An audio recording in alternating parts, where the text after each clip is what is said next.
العلم هو النور الهادي والمفتاح لكل الخير من يرد الله به خيرا. الحمد لله وكفى والصلاة والسلام على رسوله المجتبى وعلى آله المصطفى. أما بعد،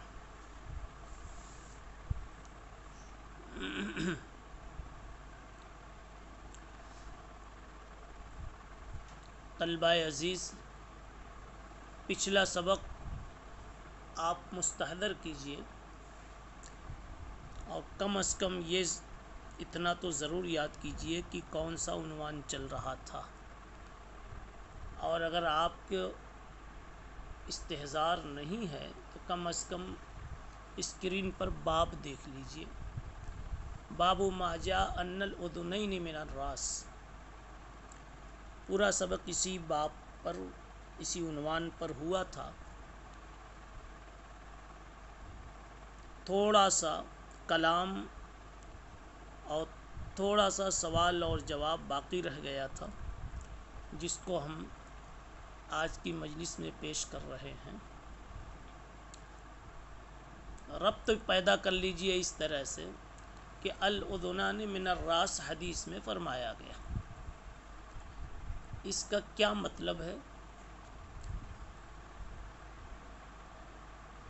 الاذنان من الراس کا مطلب ہے کہ دونوں کان سر کا حصہ ہے، اور سر کا حصہ ہونے کا مطلب، سر کا جزو ہونے کا مطلب یہ ہے کہ جس پانی سے سر کا مسح کیا جائے گا اسی پانی سے کانوں کا مسح بھی کیا جائے گا.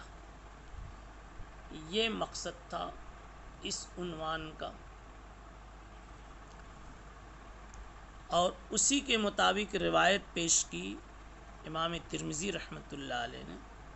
لیکن امام ترمذی نے اس پر خود 2 اعتراضات کیے تھے. ان دونوں اعتراضوں کو نقل کر کے جواب بھی دیا جا چکا.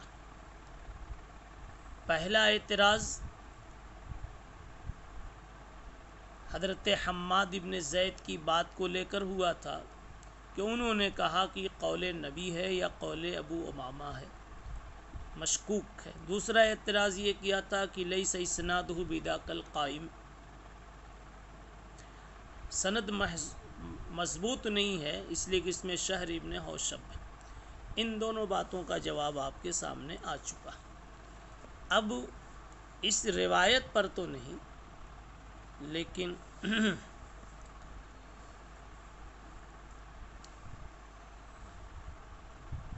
اس حدیث کے مفہوم پر، حیثیت پر تو نہیں، اس حدیث کے مفہوم کو سامنے رکھ کر شافعیہ نے ایک بات کہی ہے. اس کو سمجھنا ہے کہ کہاں تک اور کتنی حقیقت اس میں پوشیدہ ہے. شافعیہ کہتے ہیں کہ الاذنان من الراس، اس میں مسح اذنین کا بیان ہی نہیں، اس میں خلقت کا بیان ہے. بیان مسح نہیں ہے، بیان خلقت. یعنی حضور پاک صلی اللہ علیہ وسلم نے یہ بتانا چاہا ہے اور یہ بتلایا ہے کہ سر کو اللہ نے، کانوں کو اللہ نے سر کا جزو بنا کر پیدا کیا ہے. اس لیے کہا الاذنان من الراس. یہ بات شوافع نے یہ بات کہی، اس لیے کہ شوافع کا اس مسئلے میں احناف سے اختلاف تھا، اور شوافع کا یہ کہنا تھا کہ سر کے مسح کے لیے جو پانی لیا ہے وہ پانی مسح اذنین کے لیے کافی نہیں ہوگا. مسح اذنین کے لیے ماء جدید لینا ضروری ہوگا. اب آئیے ان کی بات کو ذرا تولتے اور دیکھتے ہیں. شافعیہ نے کیا کہا؟ یہ بیان خلقت کے لیے. پہلی بات تو ہم تسلیم نہیں کرتے کہ بیان خلقت کے لیے، بلکہ کہیں گے بیان حکم کے لیے، بیان مسح کے لیے. اگر مانتے ہیں کہ یہ بیان خلقت کے لیے ہے تب بھی احناف کا مستدل یہ حدیث بن سکتی ہے، لیکن ابھی پہلی بات ہم بیان خلقت کے لیے اس کو تسلیم نہیں کرتے۔ کیوں؟ نبی پاک صلی اللہ علیہ وسلم جسمانیات کے بیان کے لیے، خلقت کے خلق کے بیان کے لیے نہیں آئے تھے، بلکہ خلق کی تعلیم کے لیے، شریعت کی تعلیم کے لیے، بیان شریعت کے لیے آئے تھے، نہ کہ بیان خلقت کے لیے۔ دوسری بات، اگر بیان خلقت کے لیے ہوں تب بھی بیان تو یہی ہوا کہ اذنین راس کی طرح ہے، راس کے حکم میں، اور تو اب نتیجہ کیا نکلا؟ اذنین اور راس یہ دونوں ایک کل ہوئے، ایک مجموعہ ہوئے، اس لیے جو حکم راس کا وہی حکم اذنین کا، پس ثابت ہو گیا کہ جس پانی سے راس کا مسح ہو سکتا ہے اسی پانی سے اذنین کا بھی مسح کیا جا سکتا ہے۔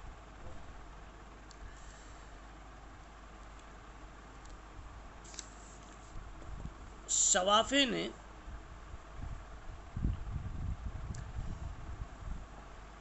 ایک دوسرا اعتراض بھی کیا، دوسرا اعتراض یہ کیا کہ الاذنان من الراس کا مطلب یہ نہیں کہ راس کے پانی سے اذنین کا مسح کیا جائے، بلکہ مطلب یہ ہے اذنین ممسوح ہونے میں راس کے مشابہ ہیں۔ گویا وہ یہ کہنا چاہتے ہیں کہ حدیث کا ترجمہ ہے الاذنان کالراس فی المسح، یعنی اذنین کا مسح غسل وجہ کے بعد ہونے کے بجائے مسح راس کے متصل بعد ہونا چاہیے۔ اذنین ممسوح ہونے میں راس کے مشابہ ہیں، یعنی اس اعتراض کا حاصل یہ ہے کہ کہنا چاہتے ہیں شوافی کہ بس اتنا بتانا ہے کہ کان ممسوح ہے، الاذنان من الراس اے کالراس، راس کی طرح یہ ممسوح ہیں۔ اب جب سر کی طرح ممسوح ہے تو سر کا بھی مسح ہوگا، کان کا بھی مسح ہوگا، اور یہ حدیث اس سے ثابت ہے کہ مائے جدید سے ہوگا یا مائے باقی سے ہوگا۔ لیکن یہ جواب، یہ تعویل شافعیہ کی صحیح نہیں۔ اس کی وجہ یہ ہے کہ پھر تو یہ بھی کہنا چاہیے کاف تشبیہ کا لگا کر، اور من الراس میں من کو تشبیہ کے معنی میں لے کر کے کہنا چاہیے الرجلان من الیدین اے کالیدین، دونوں پیر ہاتھوں کی طرح ہے، یعنی جیسے ہاتھ مغسول ہے اسی طرح سے رجلین بھی مغسول ہے، مگر یہ کوئی بھی اس کو قبول نہ کرے گا کہ الرجلان من الیدین یا الیدان من الرجلین یا کالرجلین، تو الرجلان من الیدین کوئی نہیں کہہ سکتا، یعنی کہ اس کو اس معنی میں کوئی نہیں لے گا کہ من جو ہے وہ کاف تشبیہ کے مترادف ہے یہاں، اس لیے ایسی تعویل جو عربی قانون سے بھی بعید ہو اس کا اعتبار نہیں کیا جاتا۔ شوافی کی طرف سے ایک اور بات یہاں کہی گئی، ایک اور اعتراض بلکہ کیا گیا۔ یہ اعتراض ذرا آپ دلچسپی سے سمجھیں گے، یہ تھوڑی سی علمی بات انہوں نے کی۔ اس کے پہلے والی جو بات تھی وہ تو بالکل لگتا ہے کسی سطحی انداز کی بات آ گئی تھی ان کی طرف سے۔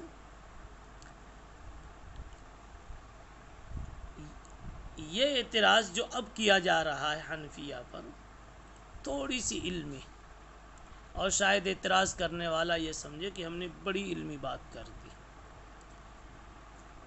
بات یہ ہے کہ الاذنان من الراس، یہ شوافی کہتے ہیں تقریر کہ الاذنان من الراس کا جب احناف نے یہ مطلب لیا کہ مسح کے باب میں دونوں کان سر کی طرح ہیں یا سر کا حصہ ہے، سر کا جزو ہے، تو قرآن مجید میں جو فرض قرار دیا گیا ہے مسح راس کو، تو اگر کوئی اذنین پر اکتفا کر لے تو یہ اکتفا وَامْسَحُوا بِرُؤُوسِكُمْ کے حکم فرض کی ادائیگی کے لیے کافی ہونا چاہیے۔ یعنی قرآن مجید نے کہا سر کا مسح کرنا فرض ہے، اور وضو کرنے والے نے کانوں پر صرف مسح کر لیا، دونوں طرف کانوں کے داخل یعنی باطن اور ظاہر پر مسح کر لیا، تو 1/4 کے برابر ہو گیا، یا جو کمی تھی اتنا سر کا حصہ کچھ ملا لیا۔ یعنی سر کے پورے حصے پر مسح نہیں کیا، ربع راس پر مسح نہیں کیا، صرف کانوں پر اکتفا کیا، یا ربع راس کی مقدار پوری کرنے کے لیے کچھ حصہ وہ سر کا بھی شامل کر لیا اور اتنے پر اکتفا کیا، تو کیا مسح راس کی فرضیت ادا ہو جائے گی؟ احناف نے کہا ادا نہیں ہوگی۔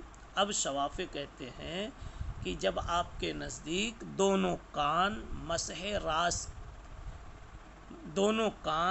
مسح کے باب میں سر کے حکم میں ہیں، تو چاہیے یہ کہ دونوں کانوں پر مسح کر لینے کی صورت میں مسح مفروض مان لیا جاوے، پھر یہ وضو یا یہ مسح کیوں معتبر نہیں؟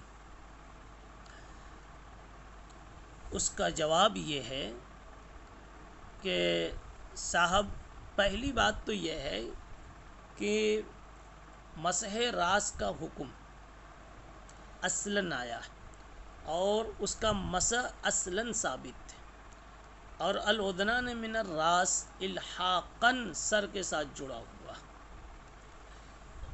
اور مسح راس کا تعلق اخبار احاد سے ہے، مسح راس کا تعلق قرآن مجید سے، اور مسح اذنین کا ثبوت اخبار احاد سے، اور اخبار احاد کے ذریعے سے کتاب اللہ پر زیادتی نہیں ہو سکتی، اس لیے وَامْسَحُوا بِرُؤُوسِكُمْ کے ٹکڑے سے جو مسح راس کا حکم سمجھ میں آیا ہے اور جو حکم ملا ہے بندوں کو، وہ راس ہی پر عمل کرنے سے ہوگا، راس ہی پر مسح کرنے سے ہوگا، کانوں پر مسح کرنے سے نہ ہوگا، اس لیے کہ کانوں کا مسح اخبار احاد سے ثابت ہے۔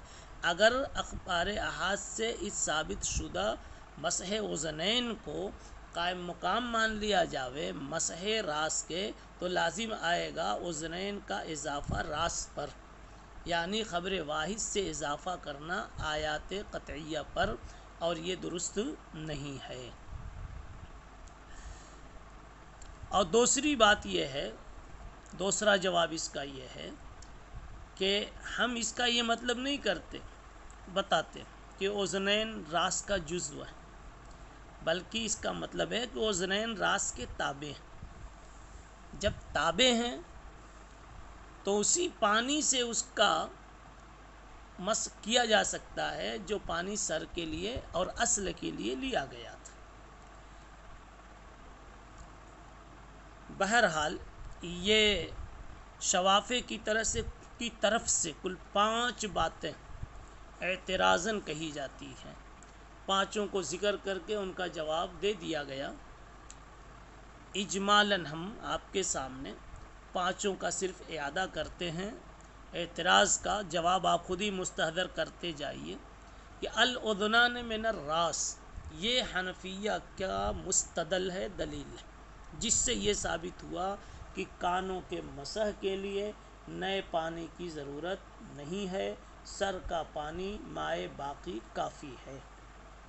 تو ان لوگوں نے پہلا اعتراض یہ کیا کہ راوی حماد ابن زید کا کہنا ہے کہ معلوم نہیں یہ حدیث قول مرفوع ہے یا قول موقوف ہے، قول نبی ہے یا قول ابو امامہ ہے۔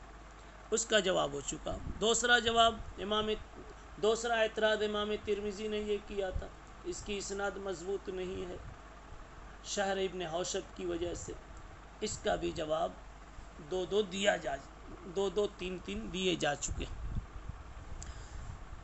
تیسرا اعتراض ان حضرات نے یہ کہا، اعتراض کہیے یا اپنی طرف سے دفعیہ کہیے، کہ اس میں بیان خلقت ہے نہ کہ بیان حکم مسح، اس کا بھی دفاع احناف کی طرف سے سنایا گیا۔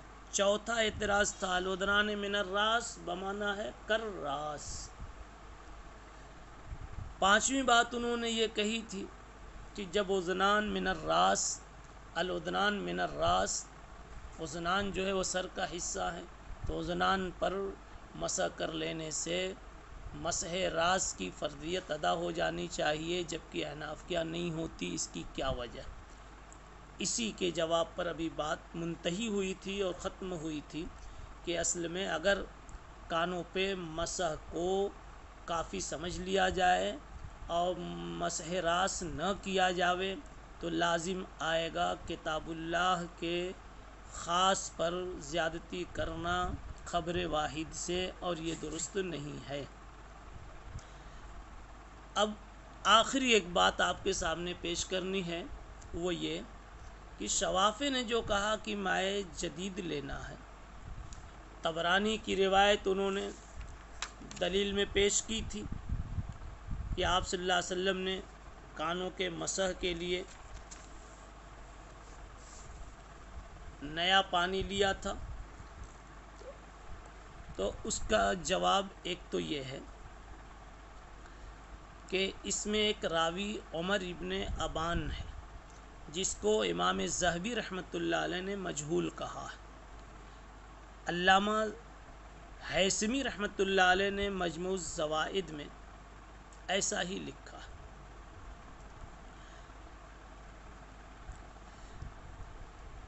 دوسری بات یہ ہے کہ اگر آپ صلی اللہ علیہ وسلم نے نیا پانی لیا ہے تو یہ بھی توجیہ ہو سکتی ہے کہ پہلے ہاتھ میں جو پانی لگا تھا وہ خشک ہو چکا تھا، ادھر ادھر ہاتھ کہیں لگ گیا ہو کپڑے پر، امامے پر، جس کی وجہ سے وہ پانی اور اس کی تری خشک ہو چکی تھی، اس لیے مائع جدید کی ضرورت پڑی۔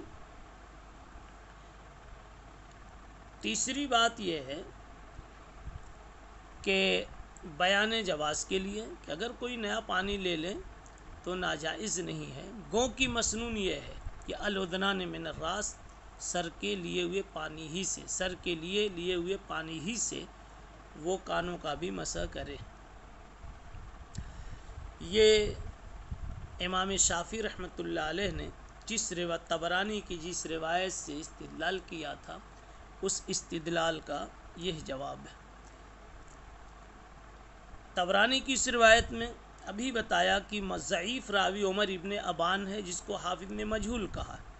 کسی کو یہ شبہ ہو سکتا ہے کہ ابن حبان نے تو انہیں ثقات میں ذکر کیا، اس کا جواب یہ ہے کہ ابن حبان بہت سے مجہولین کو بھی ثقہ کہہ دیتے ہیں، لہذا ان کی توثیق سے کسی مجہول شخص کی جہالت ختم نہیں ہوتی، اس لیے وہ روایت مجہول ہی راوی سے ثابت ہوئی، اور مجہول راوی سے ثابت ہونے کی وجہ سے سندن ضعیف ہے، لہذا حنفیہ کی اس روایت کے مقابلے میں اس کا اعتبار نہیں۔ سبحان اللہ و بحمدہ سبحان اللہ العظیم۔ السلام عليكم، لا تنسوا الاعجاب بالفيديو والاشتراك في القناة تشجيعا لنا لنستمر بنشر المزيد إن شاء الله.